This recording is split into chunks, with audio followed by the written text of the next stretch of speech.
Today on the podcast, we're talking about the Pictured Rocks National Lakeshore. Hannah Bradburn, she is from the Park Services Department. She's their comms director. She'll be on to tell us about all of the new things happening in the park this year and some tips to make sure that your experience at the Pictured Rocks National Lakeshore is the best one yet. And as I said, our guest today from the Pictured Rocks National Lakeshore, Hannah Bradburn. First of all, good morning. How are you? I'm great. It's a beautiful morning here in Munising. The sun is shining. The birds are chirping. Can't complain. And we obviously talk about all of the amazing stuff going up there, but you are probably being introduced to a whole bunch of people for the first time. So talk a little bit about how you ended up, not necessarily talking with me, but how did you end up where you are right now working with the Pictured Rock National Lakeshore? So I went to college at the University of Michigan and I studied biology, and I just love, the outdoors and animals and parks and that sort of thing. And I kind of got my start with the U.S. Fish and Wildlife Service right out of college. I went out to Jackson Hole, Wyoming, and I worked for them for a little bit, and it was amazing. And I started getting into communications and graphic design. And I grew up downstate in Michigan. And so when a job opened up at Pictured Rocks, I was like, hey, I know that place and it's beautiful. And, spent summers there. So I applied and got the job. And now I do graphic design here, social media, and I also, do public information as well. So what is your day-to-day like? Like if you're not talking with us, what would you be doing today? Yeah, absolutely. I mean, my day can kind of be so many different things. I really love to go out and take photos of the park and see how the park is changing, especially this time of year. We've got the spring ephemeral wildflowers coming up, and something that brings me a lot of joy is keeping people informed on what's going on here at Pictured Rocks. People sometimes visit here every year. Sometimes people visit here once in a lifetime, and that sticks with them. And I like to keep people, keep those memories coming with social media. So I might be doing that. I might be working on a graphic design project. I'm redoing all of the waysides in the park. So cool. Those little signs, that you walk by on a trail and it tells you like, here's what's going on here. We're redoing a lot of those. They were redone in like the 90s. So it's time for a refresh. So might be doing that too. And I think that's funny, Hannah, because a lot of people take that stuff, that wayfinding, for granted. Like someone has to design that stuff, create that stuff, and then put it out in the park. So that's fun that you're working on that. We are obviously here to talk about the Pictured Rocks National Lakeshore, and it's 2024. It's a new year. We're still, as I'm sure you guys are feeling, there's this renewed excitement in the UP in particular, as lots of people have discovered it in the last couple of years, but things are changing at the Lakeshore. And so let's talk a little bit about what's new for 2024. I guess to kind of give some context, Pictured Rocks was established in 1966, and we've always gotten a lot of visitors, typically in the hundreds of thousands or so. And that really started to pick up in the 2010s and then skyrocketed during COVID. So in 2021, we hit 1 million visitors for the first time. And so that was unprecedented for this park. Like before that, we'd been getting, 600, 700,000 visitors a year, but to get 1 million plus was more than what our park could handle facilities wise. So there was a lot of trails that were overrun. There were septic fields that blew out, which obviously nobody likes that. Right. Yeah. So we introduced a park entrance fee starting in 2022. And so now we kind of phased it in over the past couple of years. And now we're at our full entrance fee that we'll be rolling with. So it's $25 for 7 days, $45 to get a full year pass for Pictured Rocks. You can also get interagency passes that get you access to every national park in the country for $80.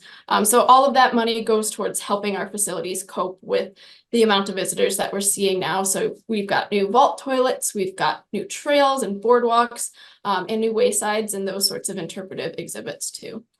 And so I know that some people have some confusion, obviously, when they're driving up to the National Lakeshore on how they paid this. I will say it is super easy. What you guys have done is absolutely brilliant. But for those who haven't done it yet, can you walk them through? They show up in Munising, they want to see the Pictured Rocks. How do they get into the parks?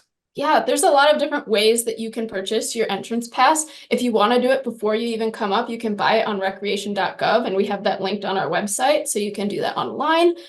You can also stop in to one of our visitor centers. We have one in Munising, or just outside of Munising, the Munising Falls Visitor Center. You can stop in there 9 to 5 and pick up a pass, talk to rangers, get some information there.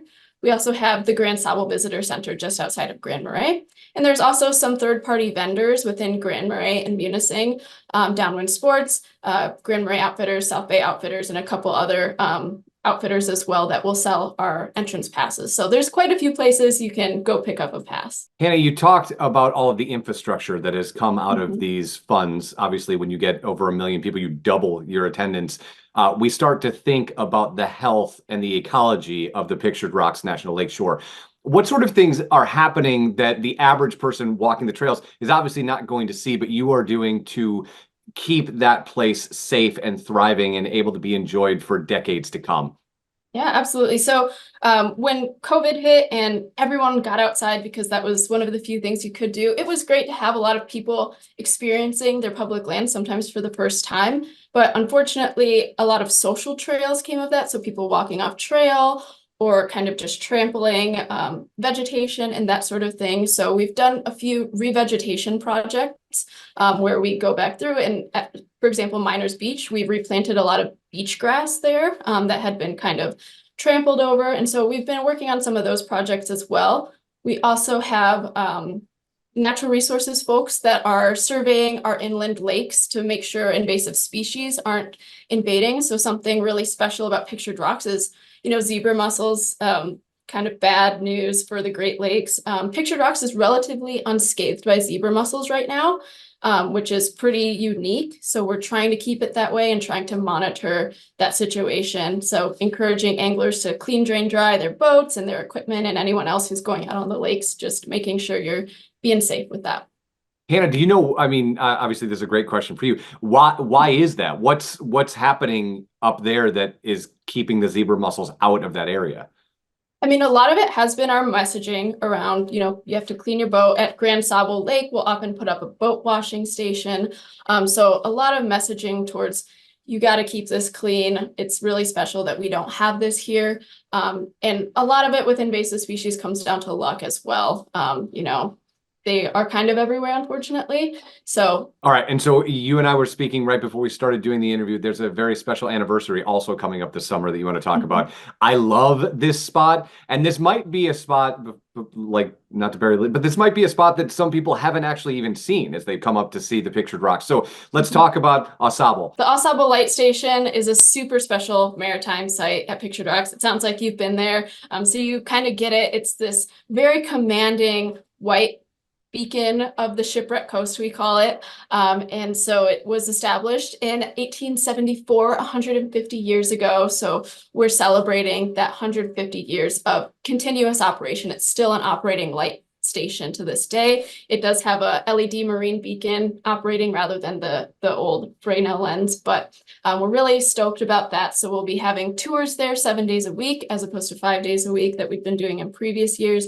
And we also have some festivities being planned for the actual anniversary in August. We'll put out some more messaging about that as it gets a little closer.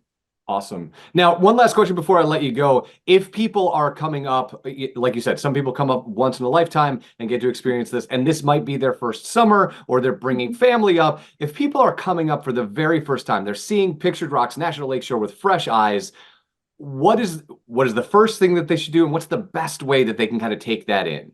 Yeah, absolutely. If you're looking to see the Pictured Rocks cliffs, which a lot of people are, the best way to do that is from the water. But Lake Superior is very strong and very powerful. So go with a guide if you're going to get out on the water, whether that's with our the concessionaire, the cruise company that operates out of Munising, or a guided kayak tour. Those are going to be your best bets if you want to get out on the water and see the Pictured Rocks cliffs from the water. We really don't recommend you trying to go out on the lake on a recreational kayak that maybe you take around the inland lakes downstate. It's not really a great idea unless you have a lot of sea kayaking experience. So know your limits for sure. And then if you want to hike around the park, there's plenty of trails that you can hit. You can hit things as short as half a mile loop, like the Sandpoint Marsh Trail, or you can hike all the way through the park, the 42-mile North Country Scenic Trail. So just check out our website. We have information on all those trails, and so you can prepare for the trail that you want to hit. All right, Hannah, give them the website one more time. Yeah, so it's www.mps.gov/PIRO, like Pictured Rocks. Awesome.